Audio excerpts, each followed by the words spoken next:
Here, I'm going to hop in the chat, say what's up, and then we're going to talk about what's happening. It looks to me like they know something that, most people don't know. And we're going to cover what I think that is. What's up, everybody in the chat? So check this out. Quick summary, and before we dive into this. So Mark Zuckerberg essentially sold stock every day this year. So we talked about that before. That was July, but he's actually been selling his shares since November 9th, 2020. He's worth 127 billion, has unloaded shares nearly every single business day, according to the filings of the SEC.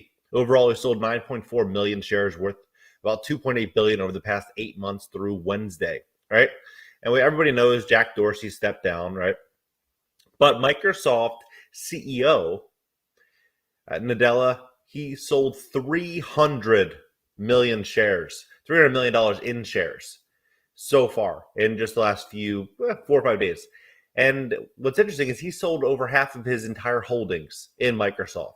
And the question I ask myself is, and I ask all of you, why would you sell all of your shares or a large block of your shares when you could simply take out a loan against those shares, hold on to the shares, and use that liquidity to go out there and make the investments and, the purchases that you wanted to make? The only reason that you would probably do such a thing is if maybe you knew something or had a feeling of something coming down the road that was going to greatly reduce the value of these shares. Otherwise, you would just simply take out a loan against them. Now, what I think that they know, or they have a feeling that something really big is going to be coming. So Microsoft CEO Satya Nadella has sold half of his shares, tech giant, right? 838,000 shares worth 285 mil between November 22nd and 23rd. He retained ownership of 831,000 shares. So he sold more than half of his holdings.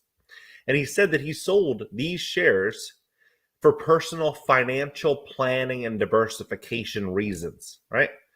Okay. What would you need $300 million for? I mean, what purchase would you need $300 million for? Right now, it would almost make more sense from many regards. I mean, if you're going to take out $300 million and you know that there's going to be a lot of money printing happening, you're going to want to go out there and put that money into hard assets that are going to substantiate long-term value, like what Bill Gates did, buying, he's the number one farmland owner in America. Maybe they know, or they have a plan or a strategy to invest that money because they think everything's going to, there could be some big problems and the value of those shares could be greatly reduced. He goes on to say that he's committed to the continued success of the company, and his holdings significantly exceed the holding requirements set by Microsoft board of directors, Microsoft spokesman said in a written statement to the Journal. However, the Journal reported that Nadella could have sold his shares due to Washington state law approved in 2022 that would impose a 7% tax on the 250. Microsoft did not immediately respond to the comment, right? They're like, okay. But then Elon Musk, which everybody knows, he sold $10 billion worth of stock. What he could have done, I'm not saying this is what he did, but what he could have easily done is he could have simply posted that tweet and say, hey guys, I'm thinking of selling, let me know what you think. And then he simply just had a farm out there. You've all seen the videos where there's people in rooms that simply just, it's called a type farm, and they just go out there and respond. So you could have 20 or 30 people in a room that are all working on 200-300 phones, and then they are all engaging inside of that tweet. So essentially, it makes it look like everyone is for him selling the shares. And then what this then does is then it gives him more credibility, and it would fight off a sell-off of the stock. Because otherwise, he might just go out there and liquidate those shares. People get spooked and then start having a sell-off. But if it seems as though everyone's on board for him to liquidate, then he has more long-term value to the shareholders rather than, these big spikes in valuations. So then everyone knows that, right? So after a few days, Elon Musk resumed selling shares of Tesla, coming more than halfway to making good on his promise to upload 10% of his stake in electric car maker. The billionaire sold an additional 934,000 shares for another billion, according to a regulatory filing, right, on Tuesday. He also exercised 2.15 million in stock options that were made to cover taxes related to the transaction, allegedly. With the most recent disposals, Musk now has offloaded 9.2 million shares and collected about 9.9 billion of proceeds since he conducted a Twitter poll asking whether he should sell 10%. That's the big question, though. Is like, what does he need that money for? What does Zuckerberg need the money for? Why is Dorsey stepping down? Why is the CEO of Microsoft, selling over half of his shares? And then Bezos is selling. He's been on a selling spree as well lately, right? And everyone knows Chamath Palihapitiya. I heard him say on Twitter, if the smartest people in the world are liquidating shares, either you know something that they don't, or maybe they know something you don't. And he went on and he was talking about this. It's like, all the big visionaries, all the big leaders right now inside of the tech space are liquidating. They're selling off a lot of shares. And then what we see is we're seeing big announcement, right? He's like, too soon for it. And this just came out yesterday, right? But then this came out 2 hours ago, right? And you look at the headline, for now, right? For now. So that is a possibility, right? It looks to me like a real big possibility. If I had to bet money on it, I'd bet that it's happening 100%. And he said that saw no need for now, adding that if people do this and do that, that they've been found in Canada, the U.S. has imposed these bans.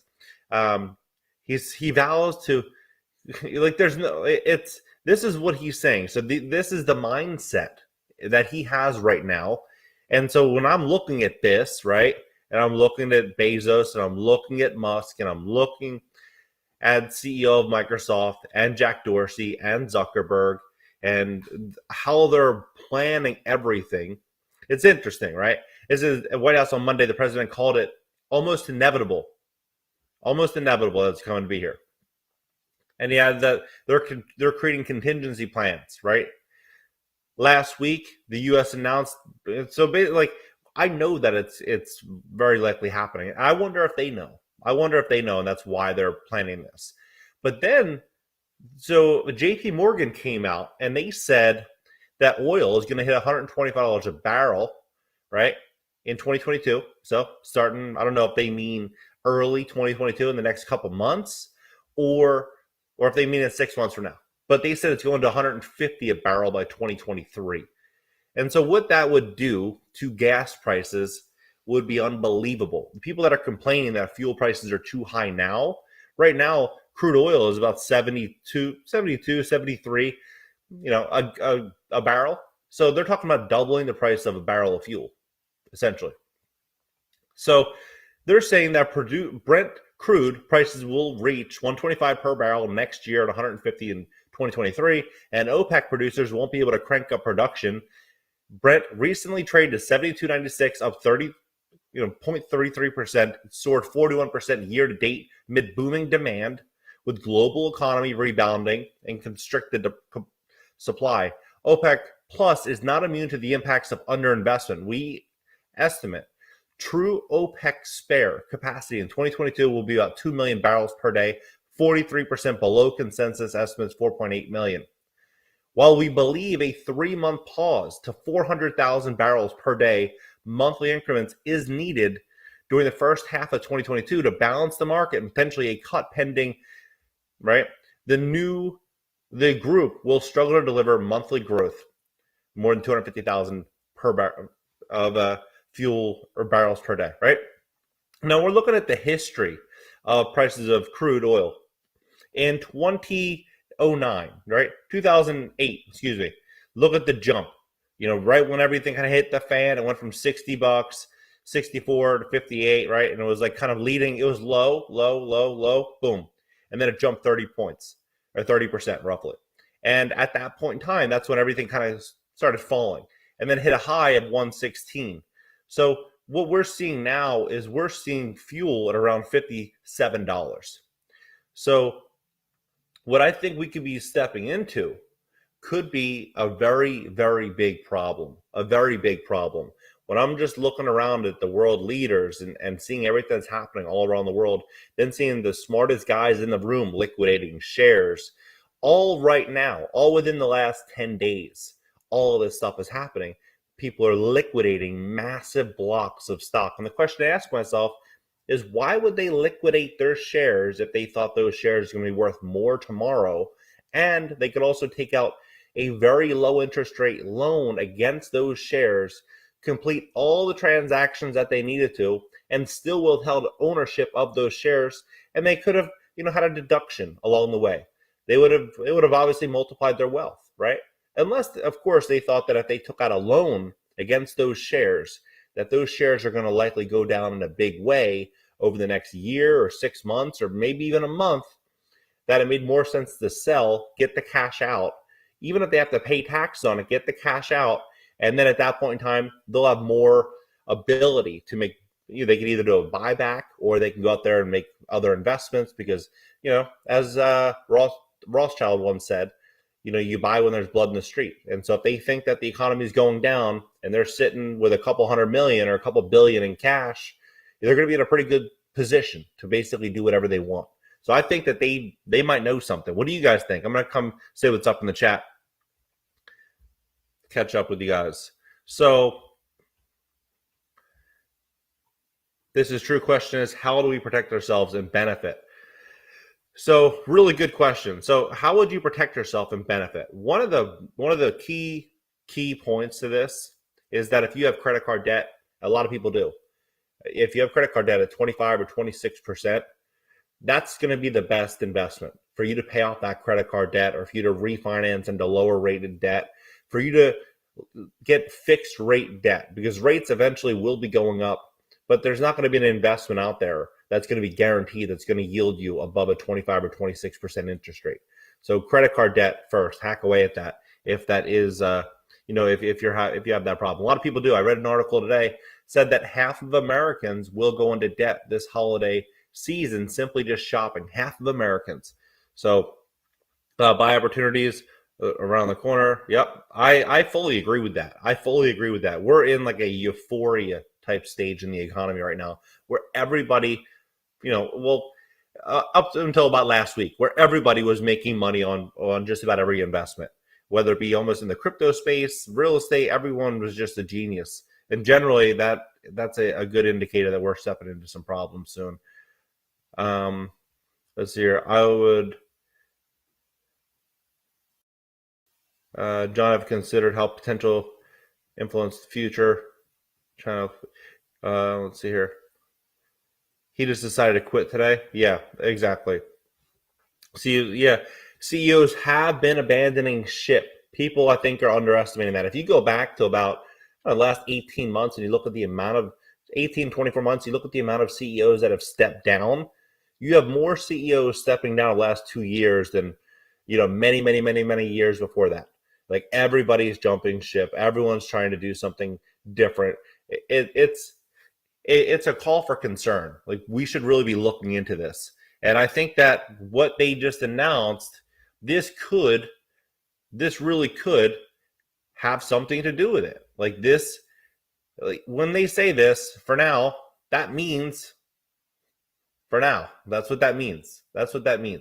So if small business loses this shopping period and the economy does, step into some problems soon, it's going to be, we have a big month as well. The debt ceiling is coming up. They're going to see what's going to happen with that in the next couple of weeks. There's so many things that could be coming to a breaking point in this country, and it's all happening very, very fast. And it makes me wonder, if everyone felt like everything was under control, why would everybody that had real wealth, I'm talking 10, 20 billion or more, be liquidating large portions of their portfolio or resigning from their companies? They wouldn't be, I would imagine. Time to bet against the market. Yeah, this market is like a game of musical chairs. You don't know when everything's going to get pulled from it. I thought the market was going to dump. I actually called for the market to dump in March. I said, there's no way we're stepping into a recession. And then what happened was, we did for about 30 days and the market dumped hard. And then I was like, oh, I was right. And then what happened was, they just turned the money printer on and just printed our way right out of it. And then, the market was just unbelievable, and everyone's like, oh, you said there was going to be a recession. Like, well, in the event that they didn't put a ban on evictions or on commercial properties, and if they didn't do all the interventions that they did for the economy would have completely dumped, and I would have been 100% correct. So for someone saying that it feels like the boat's sinking, or someone said time to bet against the market, it could. I think likely that we're going to be stepping into a recession or depression, but I just don't know if they're just going to turn the money printer on again, or if they're not and they're going to let this really kind of come to a head. So I don't really know. But one thing's for sure, that now is the type of market that if you're going to invest in it, make sure you're buying into true value and you understand what you're investing in, because the only thing that really matters in a real depression or recession is value. Everything else, it's almost irrelevant. Winter stock market crash. Yeah, a lot of people are anticipating that. Warren Buffett made a statement today saying something along the lines of saying that I read the headline about it's okay to take out debt to buy stock. It's the first time I've ever heard him say something like that. And, it makes very little sense to me why someone would take out debt to buy stock, unless, of course, they were very well educated and they knew what they were doing. But, people that are reading those headlines might take out a Visa card at 26% interest and go swipe it on Tesla at 1100. Don't forget Bezos sold tons. No, I didn't forget that. I just covered that. Hey, what's up, Johnny? Yep. What Billy said in Florida. Yep. I was at the range with a couple of my buddies, and they were saying the same thing. Probably best to invest in tangible, necessary goods. Fully agree. Those are generally investments that hold up very, very well. I think there's going to be a run for a Costco soon. Edge Brand Agency, valid point. Master Gates buying up the farmland. Yep. Yes, he is. The elites say one thing but do the opposite.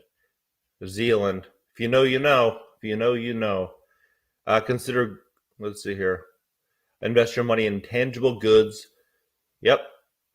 I feel like I'm on the same page I feel like we're all basically on the same page with each other on all this stuff. It's thumbs up, watch 300 videos. You're the man. Thank you. Yeah, let's get those likes up. If you hit the like button, YouTube's going to share this content. Really appreciate it. Wake some more people up. Small businesses slowly being ripped from their foundations. And once the market go, easy living and everyone's hot trading streak comes to an end. Well said. And that's exactly what's happening right now. These small businesses are going to be in big trouble. I scroll on TikTok like the rest of us, and I'm seeing so many, smash and grabs all over the country, whether it be in Beverly Hills or North Carolina or Philadelphia or New York or Los Angeles or San Francisco. They're happening everywhere. And I heard one person say that they lost over $120,000. It was in a comment here. Lost over $120,000. A small store lost over $120,000. A jewelry store in New York, and it's the second time it happened to them, and they're on the brink of collapse. People are just it's crazy out there for small business, especially if you're in some of these cities. When everything crashes, the government can legally. Yeah, we'll see. Thumbs up because I just got here. What's up, man? Or what's up, Terry? I couldn't see it over the mouse. Thanks, eBay.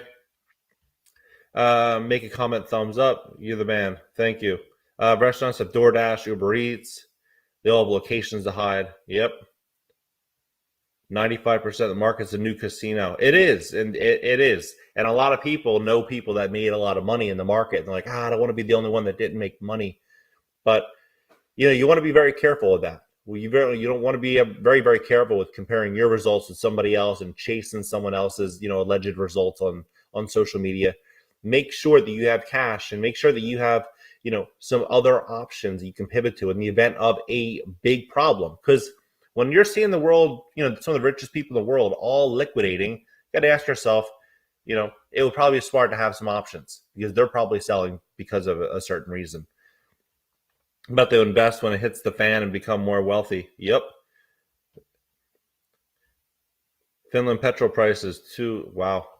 Inflation wiped out the rich in Japan after World War II. Yeah, and Japan's doing stimulus as well.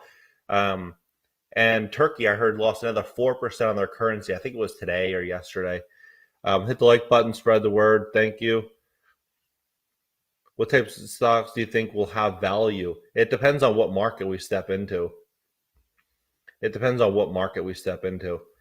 But let's see, just looked at the crime life, 99% more dangerous and getting worse. Yeah, I mean, everything could be changing in this new economy. Everything that we know about business could be changing. The way we live, where we live, transportation, everything. So when someone says what stocks are going to do well, we're going to see what happens in the next 6 months to 12 months. And some of these companies are probably going to get bailouts. Some won't. And everything is overvalued, in my opinion. Almost everything, almost the entire stock market. It's just a game of musical chairs where, they're just printing money into this illusion.